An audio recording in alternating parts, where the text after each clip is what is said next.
qu'on a demandé aux Ivoiriens dans un deuxième tour d'élection présidentielle entre M. Alassane Ouattara et moi-même pour qui il voterait, et je l'ai emporté par 57% contre 41% pour M. Alassane Ouattara.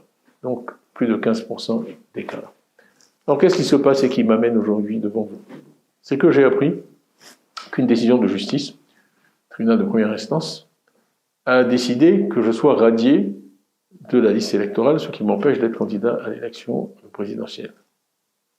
En fait, ce qui se passe, c'est que le pouvoir vient simplement d'éliminer, à travers un raisonnement juridique inique et incompréhensible, son rival le plus sérieux, ainsi que les sondages le démontrent.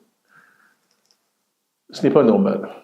Et ce n'est pas l'image que je souhaite que notre pays donne de lui-même.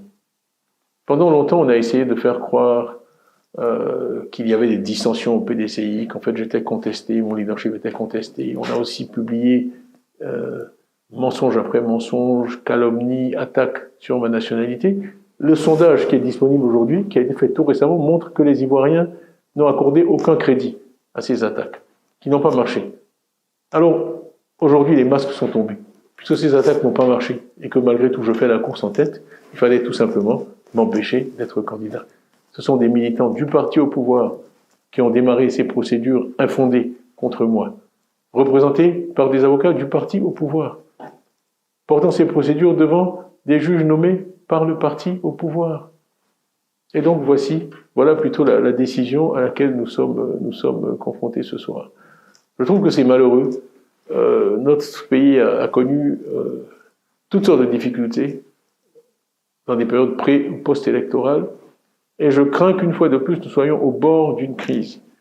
Le président Alassane Ouattara effectue son 3e mandat, dont certains contestent la légitimité sur le plan constitutionnel, et certaines sources nous disent qu'il envisagerait même d'en faire un 4e. Je crois que la conjonction de tous ces éléments crée un environnement dangereux, potentiellement dangereux pour notre pays.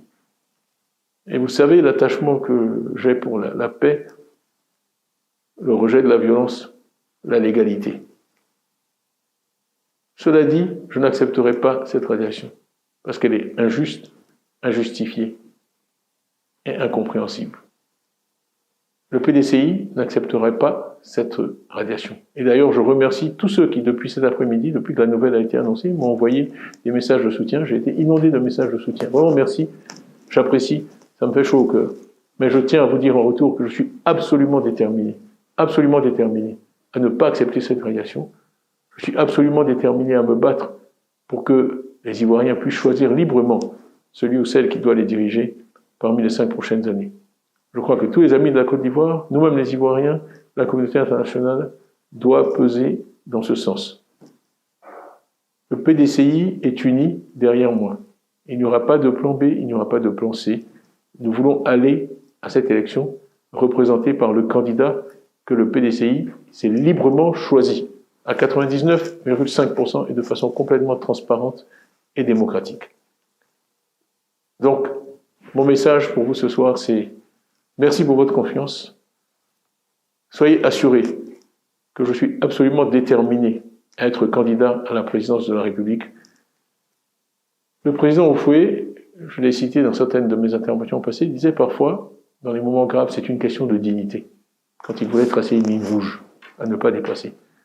Eh bien, mes chères sœurs, mes chers frères, je vous dis ce soir, la possibilité pour les Ivoiriennes et les Ivoiriens de choisir en toute liberté, sans crainte, celui ou celle qui doit les diriger, eh bien, c'est une question de dignité. Vous pouvez compter sur moi pour mener ce combat, et je ne doute pas qu'à la fin de ce combat, vous me porterez, par vos suffrages, de façon démocratique et libre, à la présidence de la République, pour mettre l'homme, le capital humain au centre de notre projet, comme le PDCI vous l'a promis et comme je vous l'ai promis. Je vous remercie pour votre attention, et je vous dis à très bientôt.